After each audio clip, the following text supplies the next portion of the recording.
เลขาธิการใหญ่ประธานประเทศแห่งสาธารณรัฐประชาธิปไตยประชาชนลาวพบปะกับประธานสภาผู้แทนประชาชนทั่วประเทศแห่งสาธารณรัฐประชาชนจีนในระยะการดำเนินเยี่ยมยามรัฐกิจอยู่สาธารณรัฐประชาชนจีนที่นครหลวงปักกิ่งในวันที่ 5 มิถุนายน 2026 ที่นครปักกิ่งสาธารณรัฐประชาชนจีนสหายทองลุนศรีสุริตเลขาธิการใหญ่คณะบริหารงานศูนย์กลางพรรคประชาชนปฏิวัติลาวประธานประเทศแห่งสาธารณรัฐประชาธิปไตยประชาชนลาวได้พบปะกับสหายเจ้าเล่อจี้กรรมการประจำกรมการเมืองศูนย์กลางพรรคคอมมิวนิสต์จีนประธานสภาผู้แทนประชาชนทั่วประเทศแห่งสาธารณรัฐประชาชนจีนพร้อมด้วยคณะในโอกาสดังกล่าวสองฝ่ายได้แจ้งสภาพการภายในที่พ้นเด่นของสองประเทศให้กันทราบและได้แสดงความสมเสยต่อบรรดาผลสำเร็จที่สองฝ่ายญาติมาได้ในระยะผ่านมาพร้อมทั้งได้ตีราคาสูงต่อการพัวพันระหว่างสองประเทศที่ได้รับการเสริมขยายอย่างต่อเนื่องด้วยคุณภาพสูงมาตรฐานสูงและระดับสูงกว่าเก่าซึ่งได้นำเอาผลประโยชน์ตัวจริงมาสู่ประชาชน2ประเทศพิเศษในปี 2024 ที่ผ่านมา2ฝ่ายได้ลงนามในแม่บทว่าด้วยการสร้างคู่ร่วมชะตากรรมลาวจีนจีนลาวฉบับใหม่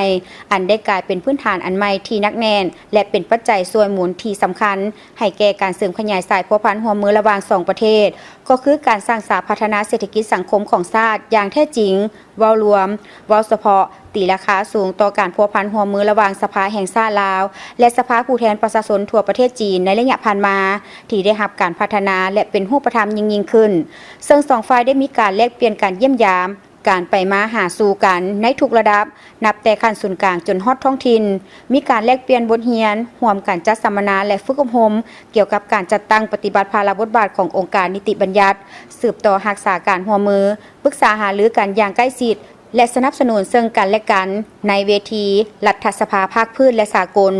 สองฝ่ายได้แสดงความสมเสยต่อการร่วมมือในแขนงการต่างๆที่สืบต่อขยายตัวในทุกด้านโดยเฉพาะในด้านเศรษฐกิจการค้าการลงทุนและการนำใช้เส้นทางรถไฟลาวจีนให้เกิดประโยชน์สูงสุดและเพิ่มทวีเสื่อมโยงเสื่อมจอดเส้นทางรถไฟลาวจีนกับภาคเหนือพร้อมกันนี้สองฝ่ายได้ปรึกษาหารือในการเสริมขยายการร่วมมือในต่อหน้าโดยได้เห็นดีจะสืบต่อสุขอยู่แขนงการที่เกี่ยวข้องร่วมกันจัดตั้งพันขยายบรรดาเนื้อนาจิตใจที่เป็นเอกภาพกัน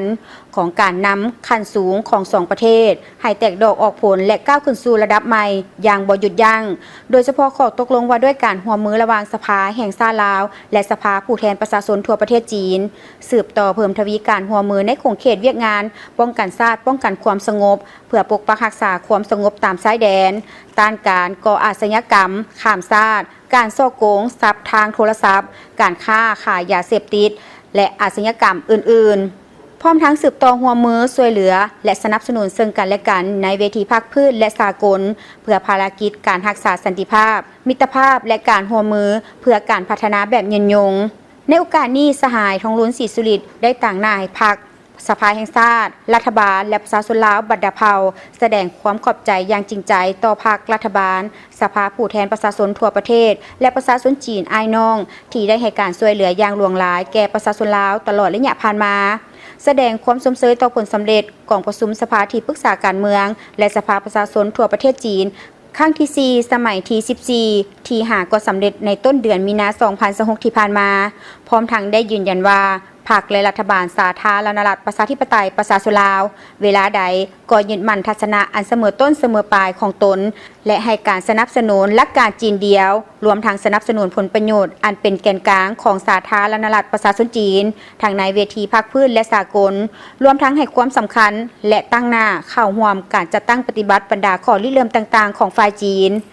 สหายเลขาธิการใหญ่ประธานประเทศแห่งสาธารณรัฐประชาธิปไตยประชาชนลาวทองลุ้นศรีสุริตยังได้แสดงความยินดีต้อนรับสหายประธานสภาผู้แทนประชาชนจีนเยี่ยมยามสาธารณรัฐประชาธิปไตยประชาชนลาวพร้อมทั้งฝากความยื้อยามถามข่าวถึงสหายหวังหูหนิงประธานสภาที่ปรึกษาการเมืองทั่วประเทศจีนและแสดงความขอบใจที่สหายได้ต่างหน้าภาครัฐสาธารณรัฐประชาชนจีนเข้าร่วมงาน50 ปีสถาปนาสาธารณรัฐประชาธิปไตยประชาชนลาวที่ผ่านมา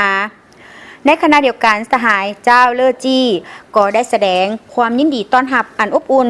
และตีราคาสูงต่อการเดินทางเยี่ยมยามสาธารณรัฐประชาชนจีนครั้งนี้ซึ่งจะเป็นขีดหมายอันสำคัญในการหัดแน่นและเสริมขยายสายพัวพันมิตรภาพอันเป็นมูลเชื่อ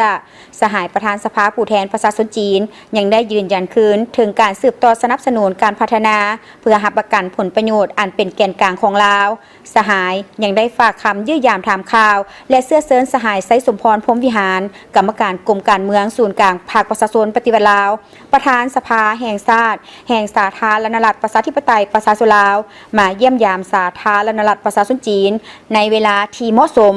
เพื่อสืบต่อสุขยุกการพัวพันคู่ห่วมยุทธศาสตร์รอบด้านมั่นคงยาวนานตามทฤษฎีและการสร้างคู่ห่วมศัตรกรรมจีนลาวจีนให้นำมือนับแน่นแฟนและแตกดอกออกผลยิ่งขึ้น